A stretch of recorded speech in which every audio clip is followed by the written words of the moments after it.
Hello, my name's Nat. Let's see what's making news. Some Aussie school canteens are struggling to stay open because of rising food costs and volunteer shortages. Here's Justina to explain. When the siren went, I went down the canteen and bought a few sweets. A sausage roll and cream donuts. I buy a drink from the canteen. What sort of drink is that? Coke.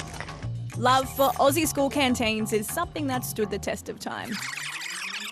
I like the fruit cup thingies. Apple chips. My favourite lunch order are the ham and cheese toasties. But even though they're super popular, some canteens are cutting back on the days they're open or closing altogether because of rising food prices and a lack of volunteers. This shouldn't go on, and we need to really step up and support our school canteens so children and families have access to that food.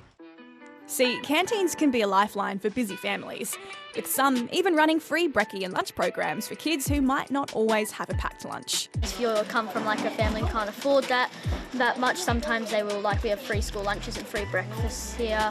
Which is why the Federation of Canteens in Schools is calling on state and federal governments for funding, staffing and equipment to help keep canteens cooking. I think it's a really good idea for the younger ones especially to really learn and teach themselves in their later life how to purchase and buy things that they want or need. It's just, for me, it's the best part of the day for me, yeah. France is bringing in new laws on where people can smoke. From today, smoking will be banned in public parks, beaches, bus shelters, sporting facilities and outside schools. The government says it's to protect children from second-hand smoke, but outdoor cafes and terraces will still be exempt, and the ban won't apply to e-cigarettes. It's been a big weekend of sport, so here's Thomas to tell us what's been happening. First up to the Austrian Grand Prix, where Aussie Oscar Piastri has clung on to second place. The Aussie driver was neck and neck with his McLaren teammate Lando Norris, but after getting pushed almost entirely off the track, not once, but twice, Piastri had to settle for second place. Norris wins the Austrian Grand Prix!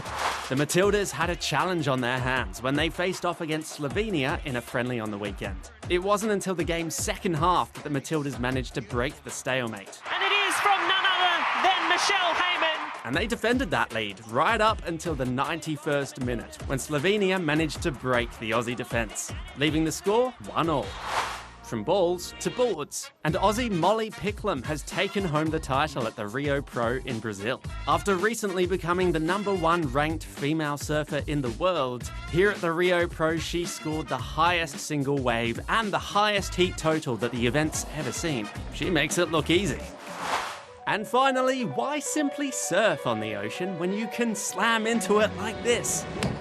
Oof. Yep. These brave divers leapt from heights up to 27 metres at this Diving World Series event in Italy. Aussie reigning champion Rhiannon Ifland dominated the event, taking home not her first, or second, or third, but 9th competition win. There we go. Now it's time for some stories that are all about keeping your eyes on the prize. Get it? First up to Poland, where the National Tram Driver Championships are underway. 12 teams of drivers from across the country competed in a whole bunch of games, focusing on precision operation. For example, how fast and accurately can they stop a tram? And perhaps even harder, can they drive one blindfolded? The winner gets to compete in the World Championships in Austria later this year. Now to Chile, where around 7,000 people have braved icy cold waters for a quick swim. It's an annual event that first started as a bit of a joke 25 years ago, with only 5 people. But now, folks travel from all over the world to take part.